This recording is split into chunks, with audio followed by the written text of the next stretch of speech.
So what's going on? Looking at it. I'm still waiting on my Luke Jedi. I don't know where it's at. Did you send it? Shane? Uh-oh. Me? Yeah, did you send it? No, it's sitting right here. Look, that's what I'm doing tonight after the show. I'm doing nothing but packing for the rest of the night. Waiting for weapon. It's waiting for it. It's waiting. Oh, that's repro. Yeah, it's probably. No, you know what? Yours is packed already. Yours, yeah, it's all going out in the morning. It'll be here tomorrow, Shane. I'm just messing with you.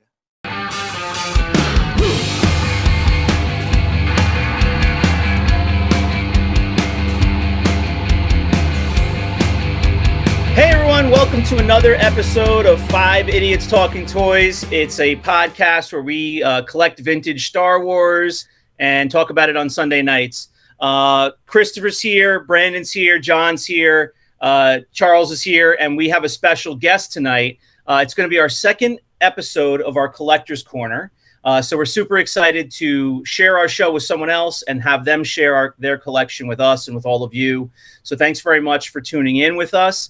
Want to remind you all to please visit our YouTube page if you're listening in another place. Subscribe to us on YouTube and hit that little bell so that you can be notified when we have a new episode, which is typically every Sunday night at 9 p.m. We also are on Facebook at facebook.com/5 Idiots Talking Toys. And we also have a new sales page with just the 5 of us. We're selling some items from our personal collection. We're passing some things to our collection. Please join us, hang out, buy some nice collectibles, ask some questions. Let us assist you in any way that we can on Rogue 5 Toys. It's on Facebook, and you can just find it, search Rogue 5 Toys, or visit our Facebook page that I already gave you, and it's linked there as well. So thanks very much for hanging out with us. Thanks for checking out those pages and subscribing and liking this video. We appreciate it. I'm going to throw it over to our Master of Ceremonies, John Walden. John, please introduce our guest. How are you tonight? What's going on? Hey guys, good to see everybody tonight. We haven't talked in a while.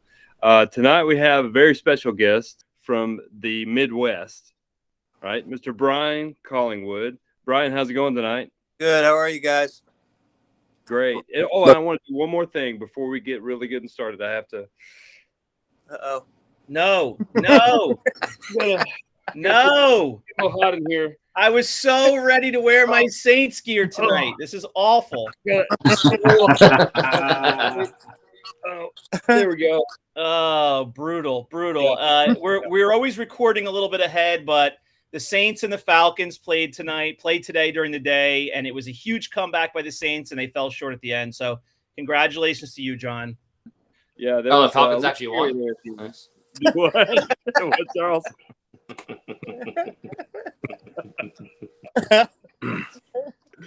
Brian, thanks for joining us. Happy to have you here. Welcome. Thank you, guys. Appreciate it. Yeah. So, Brian, just to get started, when did you start collecting? Was it something you did as a youth, or is it something that started later in life, or what? Oh, here we go. This is Christmas time. It was. See, there's Empire Strikes Back cards there.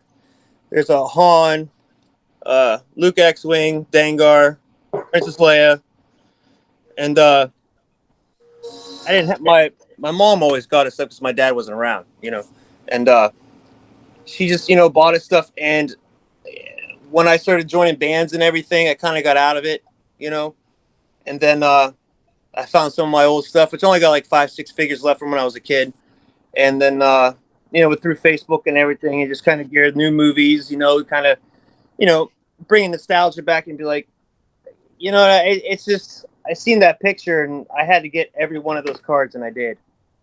Every one of those. Yeah. Hey, show us that picture again and say something before you show it. So. Oh, so you guys can see it. Yeah, so it changes on to me. Yeah. Yep. Glare. I took it out of the... It's kind of, there you go. Oh, there it is. Yeah. Nice. So, then the only figures I have left from when I was a kid, these ones. That's all I got. Oh, that's 5 more than I have. Congratulations. And then the new movie started coming out too, and it just kind of, rekindled that, for the collectings. I did baseball cards, and I had He-Man, Transformers, and then I just started getting little things here and there, and then it just steamrolled into what we're looking at. Now, what new movies are you talking about? Are you talking about the Phantom Menace? You saw the pod racing, and you said, "Oh my God, I've got to have these figures." It was actually Force Awakens. So the more recent, okay, right? Because back when all the prequels came out, I was in bands and stuff. You know what I mean? So I was doing that for years. So that's where all my focus was at the time. But I've always loved Star Wars. Obviously, I mean that just never goes away. But and then when my mom passed away, it was kind of like one of those a depression thing, and just because that part of my childhood was gone, so the only way that I could bring it back and the way I enjoyed it was through collecting Star Wars, and so here we are. Yeah. What is your Brian? Go ahead, Charles. What's your focus now? Like, what do you focus on? Well, I was focused on Bobas. I had like a 90 of them. Different COOs. I got them on a little bit of a Luke Jedi kick, which I think I have like 8 or 9 of those right now. It depends on the mood I'm in. I have probably like 25 R2s, 15 Leias. You know what I mean? It just all depends on what mood I'm in at that moment.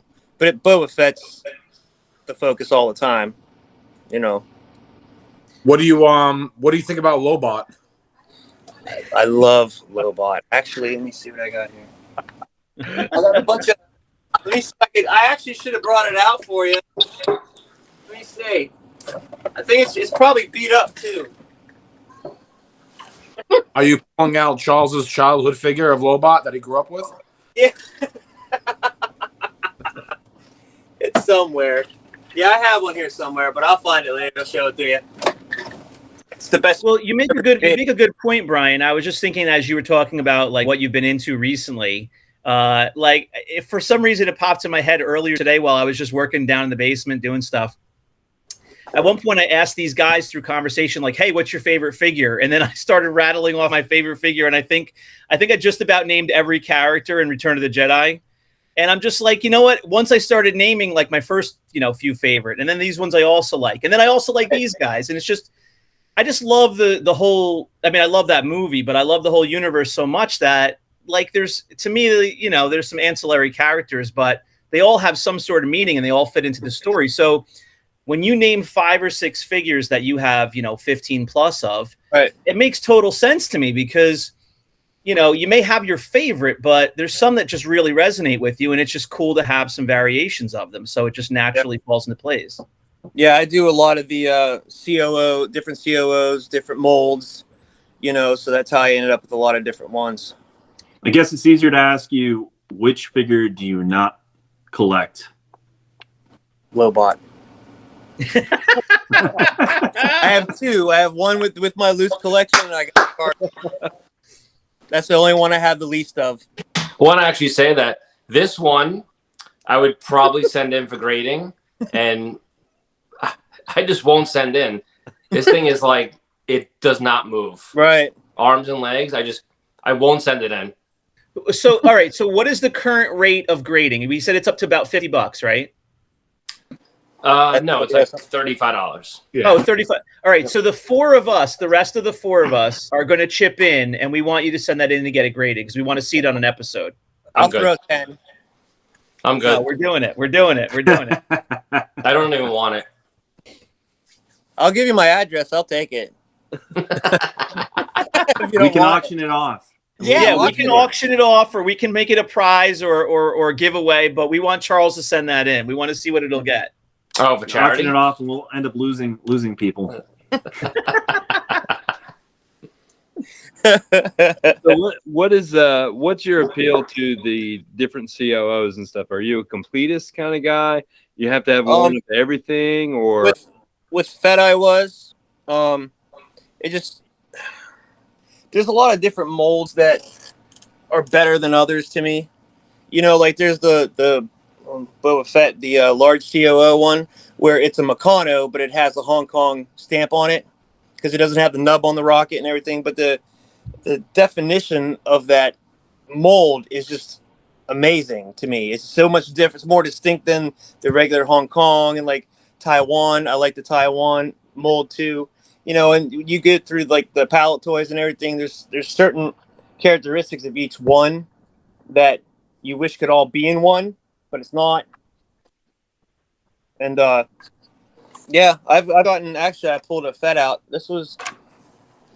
It's got a smooth COO. You're probably not be able to see it, but I should actually send it to you guys. If you see the leg, it's so smooth, and looks like there's no tampering at all. I don't know if it's a short pour, but somebody sold it to me as a Mcconnell. This was back in the day, though, when I first started doing the COOs and everything and didn't know what I know now. And, I mean, I'll never get rid of it just because it's lesson learned, but, I mean, it doesn't look like it's been tampered with at all. What the hell was I supposed to, I think I know. it's worth about $5. You should Probably. Just send it to you, right? just get rid I of it. still got your address. I Me. can send it to you. I'll trade to the Lobot for this. He won't give it up either. What do you think about Prune Face? Actually, I was going to show you this. There we go. There we go. Let me see. Oh, is that a 65C? 65. Yep. The Canadian. Yep. Oh, it's Canadian. Yep. Nice. Oh, it's got the two language emperor offer. I like that. It's I've never seen that before. It's a French Canadian. Yep. I don't know if I've seen that myself. That's awesome. I got it for $80. Oh wow! Nice. So the update on price of the prune face, $40. No one bought it, so it is so far down from where it was. Christopher was house shopping in Florida, and he was just standing there with the Zillow open on his phone, and he was just staring at all the prune faces. He was facing all the prune faces, shopping for the homes on like Star Island in Miami, and he missed his opportunity. That's it. Crash. They were like $100. They were for a little bit. For 2 days, they were $100, and then for a month, they were $80. Yep. I kept all of them, and I'm still happy. Only because of one auction. That's why those figures went up. I was watching, That's true. But we all played it up though. We played a little part in that. I feel like, and it was fun to watch it happen. Yeah, I think that was the IC where somebody paid like $80 for a prune face. No, 95. And then that 95, I think there caused another $90 sale, and then it caused about a month and a half of $80 sales. Right. So stuck up there. He actually held firm at 60, 65. He's going for about 55 right now. He didn't plummet that bad, okay? Let's not It's weird though, is that watching some of those auctions, I watch them all the time, no matter who's doing it. And I think sometimes that people get into like a bidding war where they know it's not worth what it is, but they've already gotten so far into it. Now they just want it just to win kind of deal, Oh, yeah. But it's funny. I've done it too. I think I did it on that Luke Jedi a little bit. I don't know. I don't even recall what it finished at, but I mean, that's 55 that's the high side. Yeah, with the snap cape. I mean, that's the high side of doing live auctions, is that can happen. There can be something that somebody specifically wants, and then of course it really can converge if there's two people that specifically want that. But the low side is that you get less than you might get elsewhere. So it depends on how many people you have. It depends on who's there. It depends on just the night. So Yep. But it's funny though, because the with the prune face, what kind of came during that auction and in the aftermath was a legitimate statements, but it was like, oh, he's got a one-off cape, a unique cape. He's got a one-off weapon, right? Yep. A one-off blaster rifle. So there, it makes a little bit of sense, but he has a patch. Hardback. He has a patch. He has an eye patch. Eye patch. He's got a one-off patch. Yep. All right. Oh, so Brian, if you haven't watched, you have to go back and watch the Jim Swearingen episode, because there's the segment where we try to explain to Jim Swearingen who Pruneface is. He's like, I don't know who that is. I did. I've seen it. We're trying to explain to him what scene he's in the third tier of the bleachers in, and he's just like, his eyes are rolling back into his head. Yeah, because he was early on in Kenner. He didn't get that. Right. He doesn't know an Ewok from a Gamorrean guard. Right. Or a Care Bear. I mean, just because he didn't make them. I mean, he knows them from the movie, obviously, but he's not like into the toys like we are. Yeah. I wonder what kind of stuff he has. Can you imagine? He made it sound like it's really limited. Like he's got a few choice pieces. And frankly, he was saying that what he does have, he really like gave to his mother. Like while he was a young guy working there, he brought some stuff home to her and was like, "Hey, Mom, look what I've been working on," which I think we would all have done in our 20s, Yeah. And like that was all he had left is like what he ended up finding at his mother's house. Like it's kind of sad that he doesn't have more. Right. He said we've heard stories of people whose family members have worked at Kenner, and that I guess they had like a little toy shop at Kenner, and you could get stuff for employee prices and take it home. Right. Like he doesn't even have that stuff. He sold it. Yeah, he said that he gave a lot of his stuff away to his nieces and nephews for Christmases and birthdays and stuff like that too. But he was in possession of the Kit Bash Boba Fett for a while, wasn't he? Yeah, I forget what he said he sold it for, but it was like a pittance compared to, what it's going for on Hakes now and stuff. So, that kind of stuff happens, Yeah. All right, Brian. Yes, sir. Time. What's that? Show us some stuff. What do you want to see? All of it. Just all of it? Well, Brian, give us a little introduction. You did talk a little bit about, some of your focus figures, some of the figures you like, but in terms of your overall collection, just kind of give us a quick overview. Like, what kind of stuff do you like? What kind of stuff do you have? Do you do graded, ungraded? Do you do play sets? Do you do creatures, box, not box? Whatever, just do you like it all or what? Yeah, you're better off asking what I don't collect. No. We can start off with the case. Let me flip it around here. All right. Well, these are my babies, obviously. It's all the last 17. They're graded 80 or above. And when I first started the loose collection, the other ones are all loose, but I wanted the last 17 to be graded 80 or above. So the Yak is 90 in there. I just knocked something down. 90. The pop-up R2 is an 80. But they're all 80 and above. I think the Gunner's 85. What's the Luke at? The Luke is 80. The Stormy, Chris, Stormy, right? Chris, what kind of level or what kind of rarity is a 90 Yak? I mean, to me, that sounds like it's pretty rare or pretty rarefied air. Yeah, a 90 Yak, but you have to remember he wasn't played with a lot as a kid, so a lot of Yaks did stay in good condition. But price wise, if you actually watched eBay tonight, an 85 sold for $1,100 on eBay tonight. Wow. Okay. If that was if that 90, you're looking at 15, 16, just compared to what tonight sold at. Yeah. And I'm going to ask you a stupid question. Is there an 85 plus or is it 80 plus, 85, 90? No, I actually have an 85 plus. That's what I have. Okay. So that was 2 levels down from what he has. Yeah. Okay. Wow. What else I got here? My Taiwan molded Luke. This just another one. I can't find out what country it's from. It is, I think it's a Cater.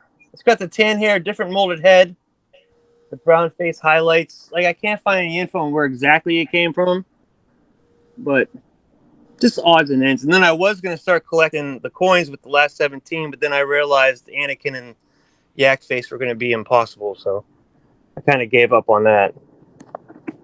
And then here's my early bird. Early bird. Yep, and that's the double Luke on there. And the case is from Ian Sanderson, as always. It's all full in there. I don't know if you can see. It's got the box and all that. Yeah, we see it. I need a box. Give me a box. Chris wants to see a close up of that box, and he wants to talk to you after the show. Hey, I couldn't, because I couldn't just do the box. You'd have to get it all at once. No problem. How'd I know you're going to say that? And then the vinyl cape, obviously. It's an 80. Don't say obviously like we all have one graded 80 in our Well, I shelf. said obviously because you know what it is. Oh, okay. Okay. Busted balls already. These two, the C-3PO and the Death Star droid, the paint was removed. I bought them like that. You know, they're real. There's just paint was removed. I thought it was cool. Yeah, I love that. I absolutely love that. Mm-hmm. I have a couple of those too. Those are super cool, especially when they have like different green or red underneath. Right. Yeah, when they have different limb colors and it's marbled and stuff. That is so cool. Yep. So, and then this red bar, right? Nice. This is in 1977, not 78. Oh, Charles' pants got a little tight there. And I didn't when I bought it, I didn't realize it until after I looked. I was like, "Oh my god, it's a 77?" There's not that many out there. No. I have the same one, same grade. Oh, do you? Yeah. Yeah. But you don't have two of them. Yeah, that I don't have two of. I have a 77, but it's not red bar, obviously. And then you got the Fets. There is let me see. Is that an 80 Lily Letty right there? Wait, is that it? Sweet. Yeah. No, there it is, right there. Ooh. Is that a PBH right there in the middle? What's that? Is that a PBH right there in the middle? Right Looks here? like it. Yeah. This one here. Oh yeah, the Okay, dark, that's like that's the bold PvP, colors. right? Yeah. Oh no, it's PBH. Mm-hmm. I have the painted dart with the bitone belt. Where's it at? Right here. Nice. Wow. That PBH is so cool because the mold plastic is lighter and the colors are so bold. It's just awesome. Yeah, and then I got a Mcconnell without the right pocket painted. Oh, cool. Oh wow. And it's in really good shape. Because those Mcconnells are so hard to get in good shape. How much is that one going for? I couldn't tell you. It's not for sale. There's probably not another one like it. When I bought it, the guy didn't realize that it didn't have the painted pocket, and I always look for that, especially on Fets. And yeah, what's people that? say stuff all the time, like they say that this is rare, this is rare, this is rare. That now that's really rare. Yeah, I mean it's just one of those things to where it's all on who wants it. You know what I mean? But yeah, I mean it's hard to find factory errors like that. Like there was somebody on Facebook trying to collect a Fett that had every part unpainted, like an arm, pockets, torsos, and that's just insane. Because it's impossible to find them like that. Let's see. They got two blue painted helmets, one lighter and one darker. I think this is it. Let's see. You're not gonna be able to see it on there. No, we see it. See it? Yeah, we see it. It's nice. You Yeah, see this the model. one. Yeah, the other one's in better shape, but and then there's different colored chests on these fets. Like this is a real light green Taiwan. Yeah, That I think my favorite color scheme is the PvP fets. yeah. Where's the? Let me see. Is this the large? Yeah, this is the large COO. It's the Mcconnell brother, you know, but that mold is just so just clean. You know what I mean?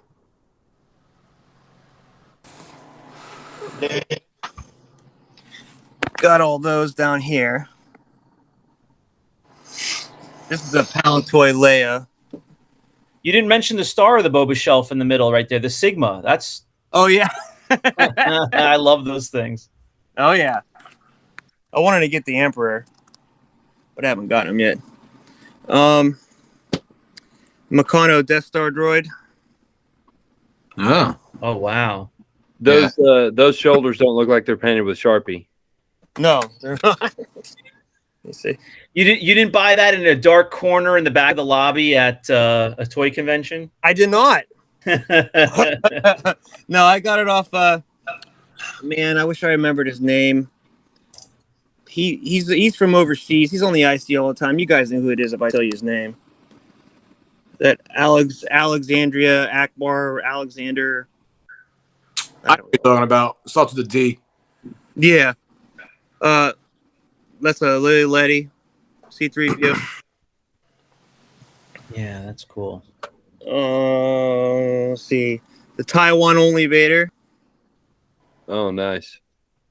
I think this is a Lily Letty Vader. That's a Letty carded bulb made in Mexico Vader. Trying to make this fast. I got so much stuff.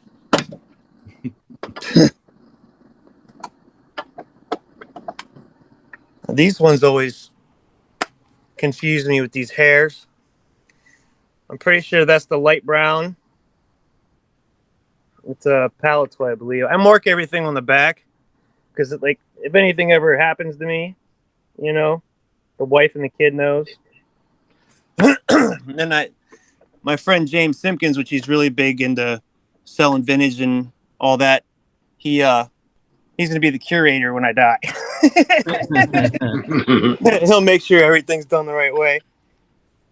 And then I had a Obi-Wan fetish for a minute there too. I feel like that sounds like John Rula's plan. Like his family is going to be contacting Chris. Chris is going to have to like fly down to Tennessee and take care of John's estate. Yeah, I mean it's it's a good thing to do. Have it insured and make sure everybody knows what's going on that wouldn't know. You know what I mean? So that fet is only opened on the top. The bottom sealed. It's never been removed. I got Oh, like it's still strapped into the cardboard? Oh yeah. Yep. That's awesome. It's really sweet. That Falcon is the first box release, and stickers weren't applied to it or nothing. It was open, but it doesn't have the inserts. So let me just intervene again and ask. So you really started collecting most of this 2015. Wow. So I'm not trying to derail the conversation or anything, but you've invested some good money in this collection. Yes. I mean, this is not, you were not collecting this in the 90s. You were collecting this in the last 5 years. Right. Yep. That's awesome, man. Really cool. The James I was just talking about, I've known him for 20 some years, and he's been flipping collections since 20, 30 years ago, 40 years. Well, no, it'd be about 30 years. And if it wasn't for him, a lot of this wouldn't be here. I got that from him. So does he give you dibs? Is that what it is? Sometimes. Depends. Nice. But I also don't try to lowball him either. I'll mess with him, but he gives me good deals on everything, and I hook him up with, like vintage collection extras that I have, and we swap back and forth. But yeah, he's done a lot for me. I mean, you guys too, and everybody on the IC and wherever. I mean, everybody's just so cool, and it's hard to find people that you trust to buy stuff from. Yeah, and now you're on Rogue 5 Toys, just to throw out a little, That's right. little plug there. I mean, we love the IC. We love the other groups that we're in, Vintage Alliance and Best and Prime, and there's a whole bunch of groups, and we're active in those communities. But it is fun to kind of have our own little home base. That's cool. That's fun. Yeah, I mean, ever since Orange Droid to now, I mean, you guys have done a lot for the community, and I mean, I've got a lot of stuff off you guys, and I appreciate everything you guys have done. I'm seeing some cool stuff in there that is not necessarily like highlights of your collection, but even just seeing like that multi-language sail skiff, that little mini rig. Oh yeah, where's it at? Yeah, I just saw you pass it before. Like, I love that. I've seen that box before. I've seen that go up for sale once in a while. It's like that. I guess it's a French Canadian, or is it? Yeah, I think I bought this for $60. Wow. Yeah, that's just really cool. It's sealed. I'll give you 65. 65. I mean, that's easily 200 plus. 250, something like that. It says made in Macau, so is that German? I think it's French. Macau is China.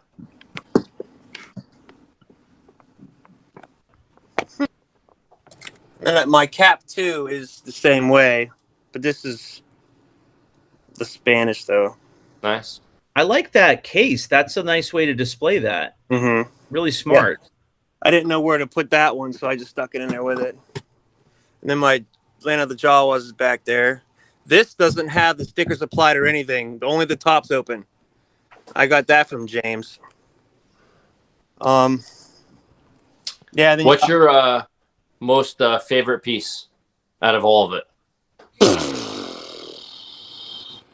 I knew you were going to ask that too. His head just exploded.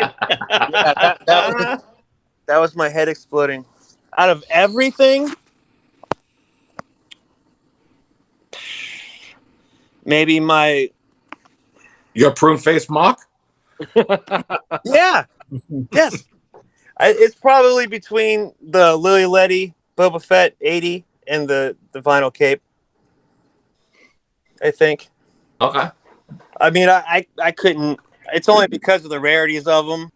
I couldn't even tell you what my favorite one. If I had to die with one, I couldn't pick one. I would rather. Well, there's a couple of factors that go in, right? Like sometimes some can just find their way into your favorites because of the rarity, like I just said.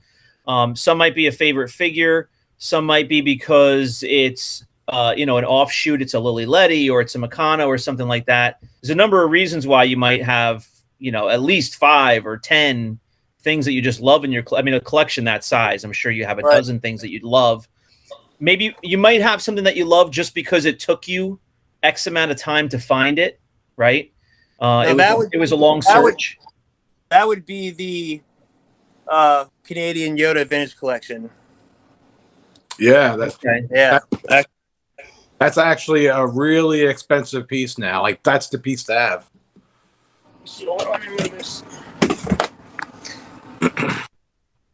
I'm probably gonna knock everything down, but it's unpunched.